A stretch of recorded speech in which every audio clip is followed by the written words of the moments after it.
Now from Hollywood, California, the horror capital of the world, the Boulet Brothers, creatures of the night.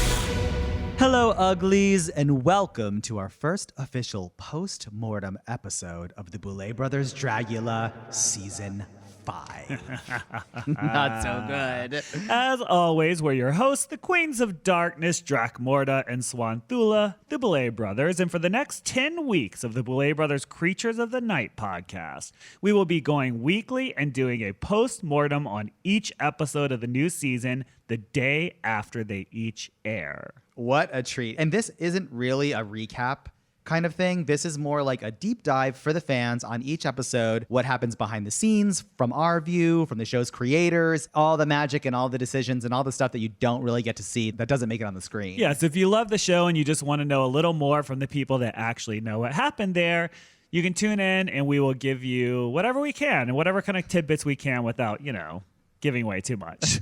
We'll do our best. But before we dive into episode 1, The Terror in the Woods, let's talk about how crazy this Halloween season is, because it is crazy with a capital C. Yeah, you had some terror in the woods yourself. I had my own terror outside the woods. I really did. Yeah. I had a kind of serious injury. It landed me in the hospital for a couple of days, and it was just sort of out of nowhere, completely unexpected. This is why we had to cancel the Denver gig, and I thought, okay, I'll for sure be recuperated by the time we get to Halloween weekend in Seattle, which was a fail, a total miscalculation. Which we didn't know until the last minute. Yeah, and I was kind of waiting to the point where I just couldn't wait any longer. Yeah. And I'm like, maybe tomorrow I'll feel better, I'll feel stronger. And it just didn't happen. So we had to make the tough decision of also postponing the Seattle show, which will now become sort of like a Boulet Brothers Bloody Valentine show, which I'm excited about. I am too. The same cast is going to be there. I'm really happy that everyone could make it and their schedules would allow it.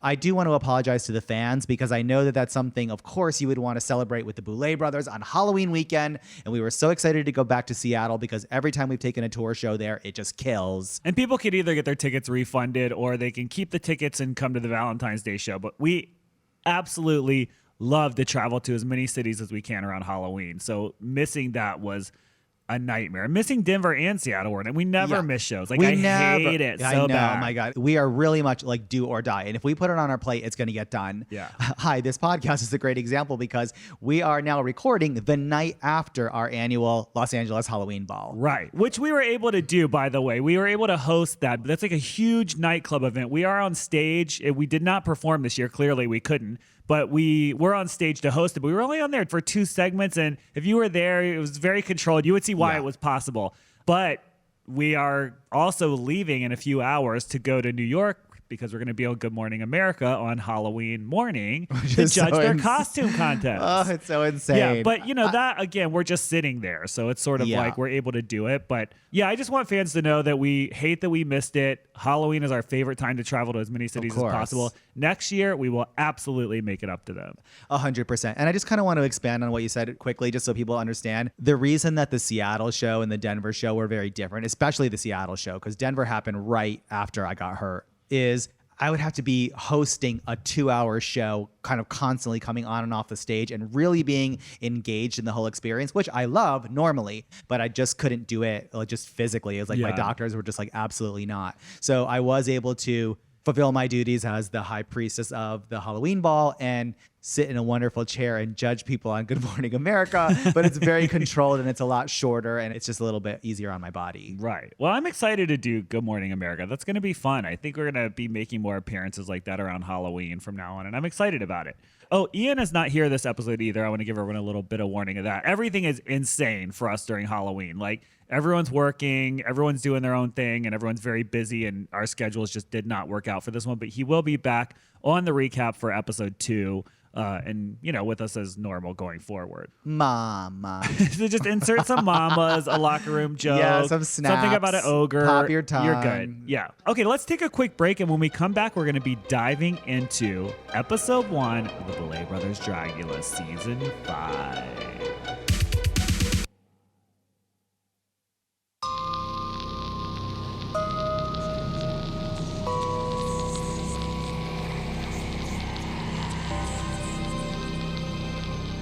All right, we are back. So once again, everybody, we are doing a little post-mortem on the Boulet Brothers Dragula Season 5, Episode 1. I have been waiting so long for people to see this. Oh my God, me too. We've been working on this for a long time. So I am excited that people have seen it. I'm excited that we get to dig into it and talk a little bit more about it. So we start off with the brand new cast getting dropped off in the middle of nowhere, in the woods, in the middle of the night. And it literally was. And it really was the middle of the night. And we filmed that night pretty much right up until the sun. We sure did. We were chasing the sun like vampires. It was like, we got to get out of here before the sun rises. And we did, but it took the better part of the whole night. So imagine you get cast on a show, you get flown out to LA, you get thrown in a van, driven. I mean, I think it was 2 hours away. I was gonna say hour and a half, from 2 the set hours. to where they were. And so they get dropped off in the woods. No explanation, no nothing. They're walking through the woods, and all of a sudden, people are jumping out of the woods and throwing shit on you and shocking you. So and awesome. It was so amazing. Like a living horror movie for them, for real. I want to double down on that too. We don't give them a heads up. Like you might think like, oh, reality TV with little like, we handle them with kitten gloves and they get warned. Absolutely not. No. Like we love to maintain the secrecy, the shroud of fear. And when they get pulled out there, it's like, I get out here? Yeah. Oh, okay, wow. And they're just in the woods. And I just want to say for some people, why are you tormenting these artists? This ain't the show for you. This is not the show for you. We love it. They love it. They know what they're getting into, and they wouldn't come onto the show if they weren't into this sort of fun. Like, I would love to do that, Drac, no one could have said it better. I know. And so, so I just kind of want to throw that out there in the first place. If you're not into that, there's so many other little shows where you can lip sync for your fucking life and get your little life. Go watch a cutie, nicey little sweet show somewhere where you can feel safe in your bubble, and don't watch our show. Really?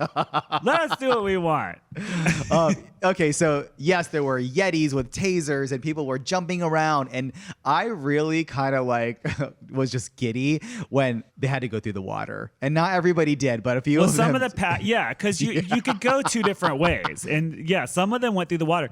To me, I think the two people that were the most terrified were Jarvis and Fantasia. I think. Yeah, Fantasia's face. Wow.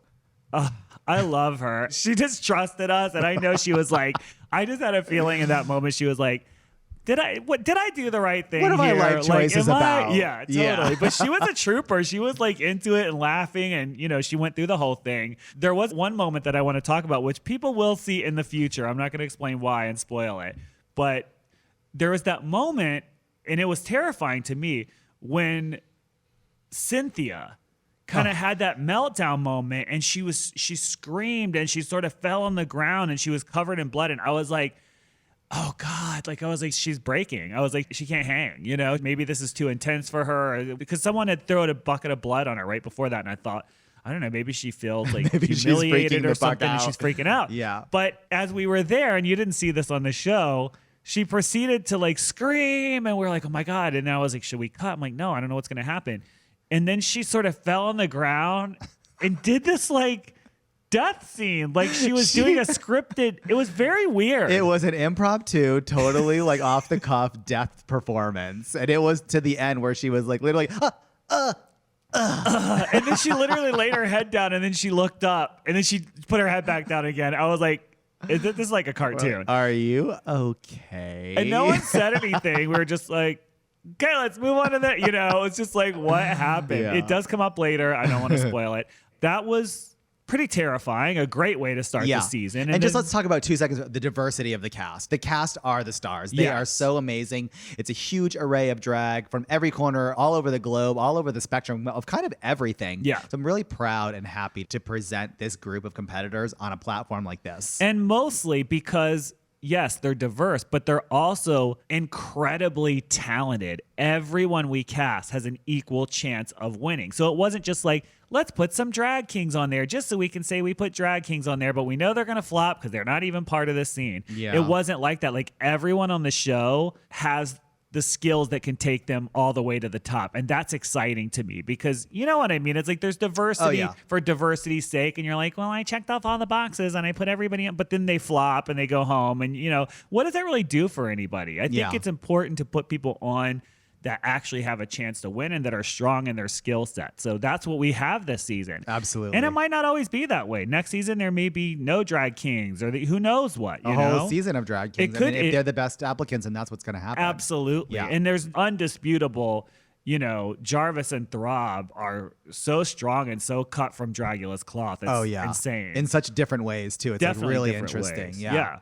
So this jaunt through the woods was sort of our first fright feat. This is a test. It's not just us terrifying drag artists, because that's just part of it. The other part is like, this is a fright feat. You surpass this, you find your way through the woods and get to base camp, and then you have qualified for the next challenge. Right. And they all did. They all did, which, like I said, when that happened with Cynthia, I was like, do we have our first out? But they all won those Black Moon Cosmetics packages, which to me, the reason that we did that was like thousands of dollars worth of makeup. And the reason that I wanted to do that was because not everybody comes from the same economic background, right? And so I'm like, I'm going to give you, this is my favorite makeup. Like, I've talked about it before. I don't get money from them. They're not a sponsor. I just love their makeup. And I'm like, hey, give me 11 boxes of incredible makeup. And they were like, yeah, of course.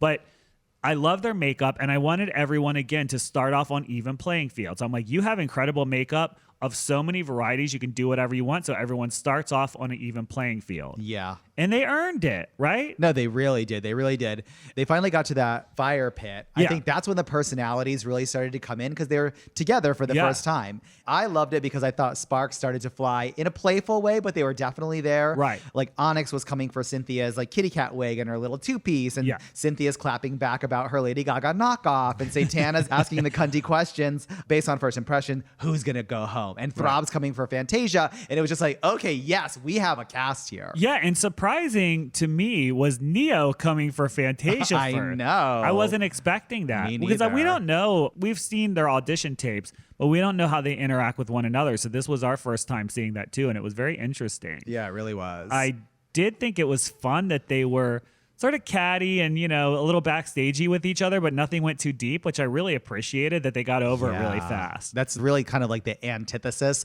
of the theme of everything lately, right? Like social media and just current climate. Like everybody's so dead serious about everything, but not in Dragula World. In Dragula World, we're all cut a little bit different, and like people are tougher. And I feel like that allows for playfulness and a little bit of cutting, but not a lot. It's in fun. Part of that, too, is I think everyone on the cast is so diverse that it's sort of like, again, we're all sort of on an even playing field. You know what I mean? Like, no one's like... And everyone's kind of like an other, like a misfit in their own way. So they probably endured a little level of like, whatever, teasing and bullying and just feeling like out. So they're used to that feeling. And but I now think you're that's with what, fellow freaks. Exactly, darling. That doesn't get you anywhere, because that's everybody's superpower. There are people like that too. And there's people like that audition for the show. I don't know if you've ever, what I'm talking about, where their personality is that they are alternative or weird or into gothy stuff. You know what I mean? Oh, I know of a contestant who auditioned for another show who comes exactly from that corner. And it's so like they're very defensive, where they think they're the judge of what's weird, or it's not pure enough, or it's not goth enough, or it's not weird, as if somehow they have some kind of authority. I'm like, you just have issues and have never dealt with them. Yeah. You're like a protectionist, like you own alternative culture or whatever it might be, witchcraft or like whatever it might be, and it's so absurd. It's like this is something you could actually connect with some of these people on, because they're interested in other things too, like you are. So anyways, just a little side note. Yeah, and before we leave the woods and get to our brand new laboratory, I do want to point out that JK really did have like a pretty respectable flesh wound. Like the injury was actually very real, and I think it was completely self-inflicted. It was him jumping around. It really didn't have anything to do with like the tasing. Yeah, no one beat him up or anything. He literally was banging I saw him a couple of times like jump. Like leapfrogging all over the place. Oh my God, I said hi. I wasn't supposed to do that. Someone said somewhere, they were said something about how many times we say hi on the podcast, and I laughed. So I went back and listened to the episode. It was like a million. And Ian's the worst. That is Ian's mark. Hi. That is the mark of the hi. devil. And I'm like, wow, we all started doing the hi. It's really easy to adopt that stuff though from each other. It totally. is. Anyway, so JK was really injured. I hope that they'll share some stuff on social media, because I think they're going to do more BTS this year, and I hope so, because there's some nice gruesome if you're into that sort of medical. Yeah. medical porn. There'll be a little for you online this year. Totally. So we finally do get to our brand new laboratory. And why is it not the boudoir anymore? Like, why do we decide to change that? It's the laboratory. It's short for with laboratory. With the monsters. Like, it's short for okay. Yeah. I love her. I do too. I love her. I know. By that point, I don't know who I thought she was. Yeah, we're talking about Cynthia Dahl. I quickly learned who she was and fell in love. Fell in love. I thought she was a completely kind of different person. Me too. I don't know what kind of illusions she was casting in her audition tape or the interviews. But like when she got on the set, I was like, oh my God, this is someone so Totally different, completely different, and just fun all the time, and on and snappy. Yeah, like really fun. So the reason we changed the boudoir to the laboratory, and I think we might have talked about this in interviews before, but if no one caught it, I want to kind of go over it. With us taking over as directors for the show for this new era, right? This is chapter 2 of the Boulet Brothers Dragula. I wanted to really simplify the message of the show. What is the show about? It's about these really incredible drag artists and them rising to the challenge and making and crafting these incredible looks, presenting them during the floor show. How do they make this stuff? And then doing insanely dangerous performative things. That's what the show is. Yeah. Crazy looks. How do they make it? Doing crazy things. Right. There and so you go. when they build their monster looks, they do it where monsters are made, in the laboratory. In the laboratory, like right. Frankenstein. So I'm like, why are they in a boudoir? They're not laying around smoking opium. We're in the boudoir getting ready. Y'all are in the laboratory doing what you need to do. Yeah. So maybe the boudoir is still around somewhere in the castle. Yeah, I like that. Hey, you know what? We just stamped that. That's part of the. That's done. That's done. So yeah, so we're in the laboratory. We don't spend a lot of time there this episode because, it's a packed episode full of stuff. So they're making all their stuff. We're seeing a lot more creatives, which I'm happy. I love to see how everybody makes their drag because it's so different. Some people make stuff from literally nothing. Organic, you can see on this episode, is like slapping together these just raw materials that you find on the side of the street and making them look really interesting. We spend a little time in there. They make their looks, and then we're on to the brand new stage. Oh, yes. Before we get to the stage and how amazing it is, let's talk about our looks. Oh, yeah. Because I loved sort of the challenge and like the vision of what is the promo look going to be for that season. Right. And we see it a million times for a year, so you got to love it. Right. One designer that we go back to over and over and over is someone that we've known for a million years, and we gave them their first fashion show at one of our old clubs, like way back in the day, is Venus Prototype. Right. And she does the most cutting edge, like super high-end like rubber work, and for not just the Boulet Brothers, because she made several of our like things. season 5, season 4. I can't remember if we did it for Titans or not, but she makes a lot of the stuff that we wear. But she's also done stuff for like Doja Cat and Megan Thee Stallion, the Kardashians. She's fantastic, and you'll never get her to make anything for you. You can try, but it probably won't work. I can barely get her to make something for me. She always comes through for us, but you know what I mean. She stresses me out. Oh my God. She's a busy girl. Yes, that is a relationship we definitely have to tend. Yeah. But we love you, Venus. So we're unveiling the new stage. So what is this new stage? I want to talk about it a little bit. Yeah. Again, we're reinventing the show a little bit, not drastically, but reskinning a little bit. It's chapter 2. So what does chapter 2 mean to us? Again, we want to get back to what the show is, showing these incredible drag artists. And we said, we want to see more of their drag this year. We want to see the details. I want to see, because, in the past, the way that the floor shows were cut, it is a little frantic. You don't get to see as much of the details. It was always a beautiful music video, but I don't know that you always got to see the details. And right. I think that I have to give props to our original director, Nathan Noyes, for bringing that style to the show, because I think it made the show stand out. He's so talented, and I think it gave the show an incredible flavor. But for chapter 2 of the show, we want to do something a little different, and I want to put the focus back on the artist. Yeah, part of that is also listening to the fans, because we're not the only ones that want to see all those details. The drag artists aren't the only ones that want to share all those details, but the fans want to see. They want to see the nails. They want to see the shoes. They want to see it in the round. That's what the show's about. They're here to compete and to build this drag and then showcase it. So I want the floor shows to be long. I want you to see all the details. And I want you to see how they showcase that, right? Because a lot of times in the past, I also feel like, because of the way it was cut, you couldn't see how confident they were. Were they able to walk on the runway? Could they serve the look? Because that matters. It came into our judgment a lot.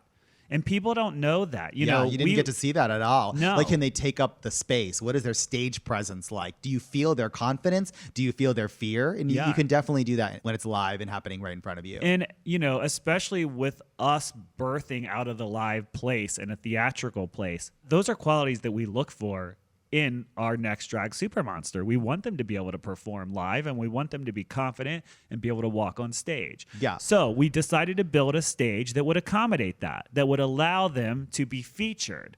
And one of our favorite parts of that is our cunty little turntable on the floor, so that when each competitor is revealed, they can just stand there and pose and just serve, and we do the work. We spin them around, and it allows the cameras to really go in and show us all of that detail. Yeah, and I think it was very successful. I loved it. It's like a character creation screen that you're kind of going through, and you can spin the model around. Like, I just love it. Yeah, and so that was the first floor show of the season. I was very happy with this floor show. Me too. I thought the inspiration was like really cool, and you could go in like a million different directions. And I'll be honest, I was a little like concerned with how the floor show might look without all the LED and the video and all the stuff like behind it, because part of the decision to take that away was like, let's put the focus back on the drama of the drag. No distractions. No distractions. So spin them around. Let's see them walk. Let's see them kind of serve it. And then we sort of evolve into that kind of classic Dragula super cut kind of like music towards video. The end of the floor when it gets show, really cool. Yeah. But let's do that all on our new sort of dark Lord of the Sith, dark side of the Force fantasy of this stage. The black lacquer and all the red and the neons and the harsh shapes. Like, it comes almost like right out of a page of our aesthetic, which I think is just perfect. Yeah. And so one of the things we did differently this year, we mentioned we directed the show. So what does that mean? That means we were with them for the floor show. So the first time, and I was so happy to be able to do this.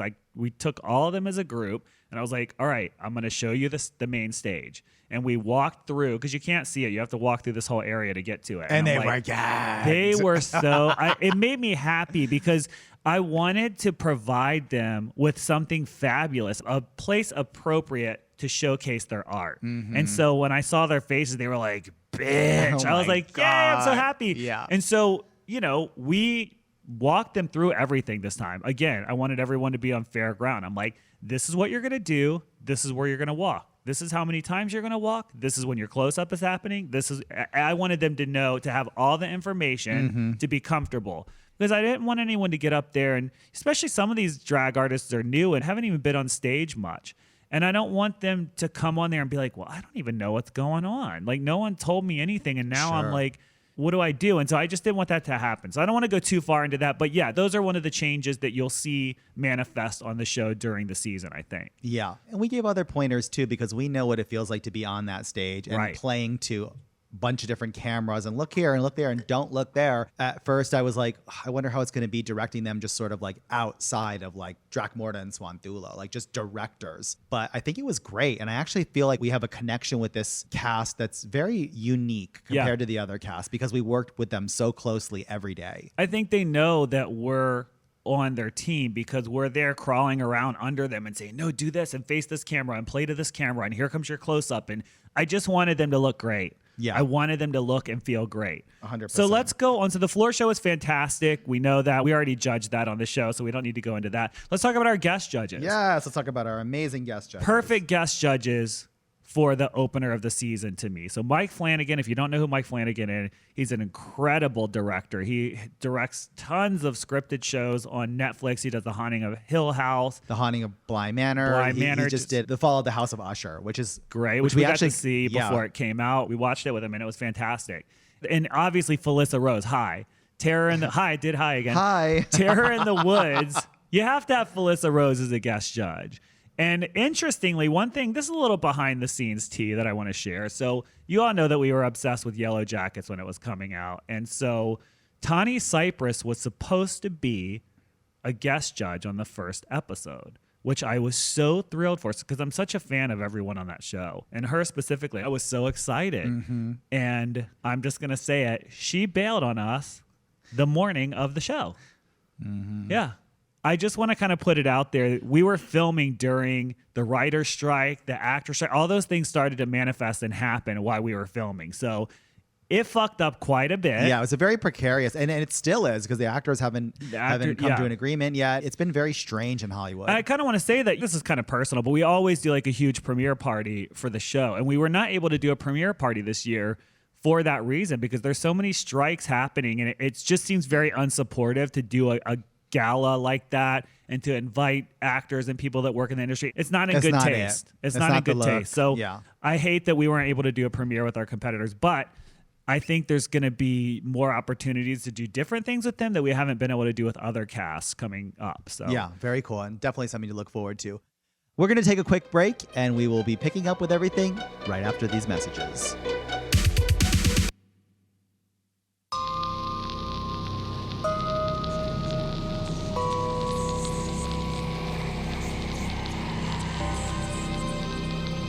Welcome back, Uglies. It's now time to talk about some of our favorites and maybe some of our least favorites from the Terror in the Woods challenge. Yeah, so we have Mike Flanagan and Felissa Rose, again, perfect judges to have on this Terror in the Woods adventure. I love the floor show overall. Me too. Right? But obviously we had our favorites and our least favorites and all that. Onyx came close to the bottom, not because of their look, because their look was actually really tight. It was cool. Yeah. I liked it. And I hope that came across in the way that the judgment was edited and stuff. It never does. It's hard, but I think the thrust of the messaging is, would you have been able to tell that this is like a Terror in the Woods challenge? And the puppet, although it was amazing, I'm like, how do we connect these worlds? It was like it was like fairy tale. Yeah. It was fairy tale. Yeah. And it confused me off the bat because I was like, wait, who is this? Because first episode, they're told specifically, show us who you are as a drag artist in this look. This is the premiere. This is the first episode. Episode 1. Who are you? You're Grimace. You wear purple. Got it. You know what I mean? Like, who are you as a drag artist? Yeah. And I was confused because I saw the promo, which was very showgirl, and a hot look. But then there was this Lady Gaga thing with the caution tape and all. And then there was like, oh, wait, I'm like Victoria Black. I'm like, who is this person? You know what I mean? Like, especially when it starts with like 11 people. Yeah. You got to stand out and define who you are. So that confused me. But I thought the look was really good just for a different challenge. Yeah. Really good details. And the puppet was incredible. Absolutely, absolutely. And I think there were some standouts. Orgotic was definitely one for me. And I think I said so as much from the judges' booth. Just a really interesting perspective and interpretation of the challenge. And I love this because I think oftentimes those types of unique perspectives come from our international competitors. Yeah. Because their culture is different. The resources and just like the pool of like their inspiration is like totally different. So I love like this weird insectoid mutant kind of like forester. Crazy. Yeah, it's very different than what your interpretation here would be. And I loved it. I thought it was really interesting. Now, one person I thought like barely scraped by the skin of their teeth was Jarvis, because the pilgrim, whatever it was, like the messaging on the t-shirt, and just like there was a huge disconnect as to what does this have to do with the woods. Yeah, the message is great. That's hard, right? When you have these artists, you're like, oh my God, I love this look. I love their makeup application. I love the way they aged the outfit and all, but it just was a miss for the challenge. I do think sometimes people overthink the challenges or overcomplicate them to stand out when it's like, again, the challenge is like McDonald's land. Be the hamburglar. And just be a good hamburger. A great example would be what Blackberry chose to do and did it really well. Yeah. I mean, this told the story of like on so many levels, like the entire outfit, everything we saw on stage projected the woods. Why am I all obsessed with McDonald's? I don't eat at McDonald's. You know what it is? You know what it is? Because last night we had 7 chicken McNuggets show up in full costume at our Halloween ball. The looks were absolutely incredible. Like, we were getting into drag in the green rooms downstairs, and they were like, oh my God, look at this. And like, it's Ronald, and there's like, I thought it was 6 at first, but it was actually a 7-pack of 8-foot-tall chicken nuggets, and they all had like different accessories and like characters. It was so the House genius. Of Avalon. It was the House of Avalon. Our friends of ours who we've been at the Halloween party with us forever. They came up with this group costume. It was incredible. If you can find pictures online, go visit it because it's amazing. But yes, everything's McDonald's today. Yeah, they have their own show on Wow Presents Plus too, which is really cool. And like Hunter puts them all together, and like Gigi Good is in there, and Simone is in there, and I love, and just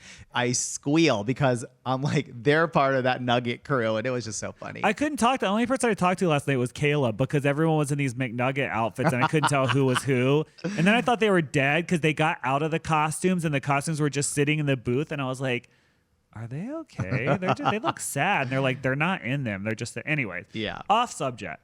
So anybody else stood out? I mean, we talked about all this on the show. Yeah. Let's talk about the extermination. Actually, before we get to the extermination, let's just talk about how cool Neo's look was. Yeah. Because this is just exciting to see. Again, like what Drax said a few minutes ago, backing up, this is episode 1, the first challenge. This is your opportunity to not only tell us and scream it from the rafters exactly who you are, but show us what you're capable of, the caliber of what you could bring to this show. And I just thought Neo really rose to the occasion. I do too. Obviously, they won. Yeah. And you know me, like I love glamour and gore and fantasy and fear. And it just wrapped everything that I love into one look. And Mike was really impressed by it. So it was really deserved. And I was very happy for them. I think as close, very, very, very close was Blackberry. I thought Blackberry's look was fantastic. And it was just like a fun, again, this is her showing us her drag. It was more straightforward. It was more comedic, and it was fun, you know? And I said, okay, Terror in the Woods. That was exactly Terror in the Woods, an interpretation of that. And we haven't had a lot of competitors that come from sort of like that corner. And I'm not trying to put Blackberry in a corner, but where it's like, it's comedy and fun and like that a little campier. Vivaciousness and campy, which absolutely has a huge place in Dragula. Like, how did my line get cut? Hi, we love camp. Hi, no. My line got cut. Camp. That was perfect. I think I stole it from you. Oh, that's right. Anyways, any other standouts? Or we got the floor show covered. Let's talk about the good stuff. Let's talk about the extermination. Okay, so the extermination was you had to hike 5 miles at night up to this abandoned area where there was like an abandoned bridge. It was crumbled. There was only a chunk of it left. And bungee jump off of it. And then, of course, you had to hike back down. Now, I want to talk about this because I don't think the cut does it justice. Again, we're directing the show. That means we're there. That means we hiked the entire way up into the woods, experienced the whole thing, and hiked right back down again right before the sun came up because it took all night to hike that far. It was a long time. We went up there and did the whole thing. What I don't think did it justice, and I don't know why, I almost want to share clips because I took some extra clips with another camera person. The water. Yeah. The water that we had to go through. So for viewers at home, I don't know why they didn't include it. The water came up to your waist and higher sometimes. And it was like, how many times did we cross water? Like 10 times or something? It was 6 crossings up and 6 crossings back because you took exactly the same path. And some of them were shallower than others, but some of them got really rocky and very strong. And that's why those ropes were there. And high. You have to picture. High. I know. Those ropes were there. All of the camera ops, Drac and I, and JK and Satana had to do that all the way up for a couple of hours, jump off the bridge to nowhere, and hike all the way back down. It is my favorite thing, dude. I love being in that position, leading the team, being behind it, crawling around and everything, and just getting the footage. Like, I love that gritty reality of it. It's so fun to create. Pushing people off of bridges, so fun. I didn't push anybody. They chose to jump. Yes. Yes, they did. And you know what? They both did. I mean, there were emotions swirling that we kept off camera, but at the top, right before the jumps were kind of going to happen, I feel like that's when you really got the reality sunk in. Personally, even I had a moment where I walked over to the edge by myself and I looked down and I was like, fuck, this is really high. Like someone Okay. I had a moment. Are we doing the right thing here? I had a moment where I was standing on the bridge, and it's when Satana was about to jump backwards. And she was bouncing, and I swear I'm not kidding you, I almost grabbed her because I'm like, no, I can't, I just couldn't. I know her, you know, I'm a fan of hers, and to just see her throw her body backwards, because that backwards, I didn't know that was going to happen. Backwards shit is messed up. It's one thing to close your eyes and just go forward, which already sucks. Because it's at night. Bungee jumping at night is terrifying. And the bridge aspect of it too, because you just have to trust that trajectory, that's the what momentum, I mean. and like you're not going to bang up underneath the underside of some girder or something. Yeah, so when she jumped off, it took everything to not grab her, but I didn't. Yeah, the scream, little known fact, the scream that you hear in the cut is actually Drac. It is not. So, you know what? She survived and she came back like very woken up, you know? I don't know. I always feel like these exterminations really serve their purpose in terms of like waking you up, more so showing you that you can do anything. You think you can't do it, you're afraid, but then you do it. and then you come out a different person. And I think that that's why the exterminations are successful in a competition format. Right. So having both of the competitors that remain for extermination actually complete what I think is probably one of the most difficult exterminations that we've created. Because it wasn't just the jump. It's the 2 or 3 hours hiking up in there, which was treacherous on its own, but just thinking about what is going to happen once you get there. Yeah. But they both do it. So it was a tough choice for us, but I think it was clear for a variety of reasons. But we had 2 marshmallow looks and JK's. When you really just look at the look, even though we respect like this kind of like punk Brooklyn aesthetic, compared to the level that everyone else was performing on, this look was just not as strong. You know, I hate sending someone home first. I hate it. I hate it. I hate it. And I did not want to send JK home first, but it is what it is. Like, the truth is, the craftsmanship in the room was so high. And when you compare the craftsmanship of JK's first look to everybody else, it just wasn't up to par. The concept was there. Yeah. And I actually think he served it very well. That's like, I think JK is such an incredible artist.